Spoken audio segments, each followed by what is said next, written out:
Welcome students. இப்போ இந்த sum பார்ப்போம். If root of 1 minus x cube by 100 equal to 3 by 5 then x equals அப்படின்னு கேட்டிருக்காங்க. xக்கு value கண்டுபிடிக்க சொல்லியிருக்காங்க. ஃபர்ஸ்ட் இந்த டேர்ம் எடுத்து எழுதிக்கோங்க. எழுதிட்டு இப்ப பாருங்க ரூட் வந்திருக்கு. ரூட் வச்சு நம்ம செய்யறது கஷ்டமா இருக்கும். அப்போ முதல்ல ஸ்கொயர் பண்ணிப்போம்.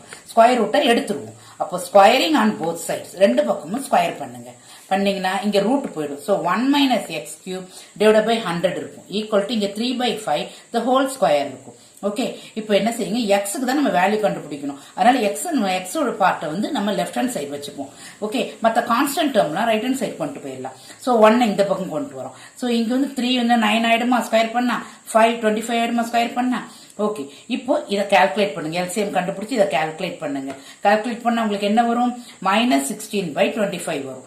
இந்த பக்கம் இந்த டேர்ம் அப்படியே எழுதிக்கோங்க. இப்போ மைனஸ் மைனஸ் நம்மளுக்கு கெட்ஸ் கேன்சல். இப்போ என்ன இருக்கும்? X cube divide by 100 equal to 16 divide by 25 இருக்கும்.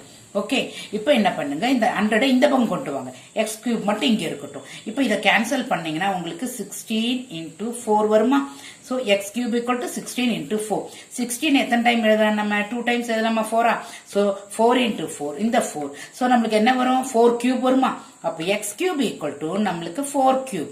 ஓகே, இப்போ நம்ம கியூப் ரூட் எடுத்தா 3 போயிடும் மேல. சோ பேஸ்ல நம்மளுக்கு x equal to 4.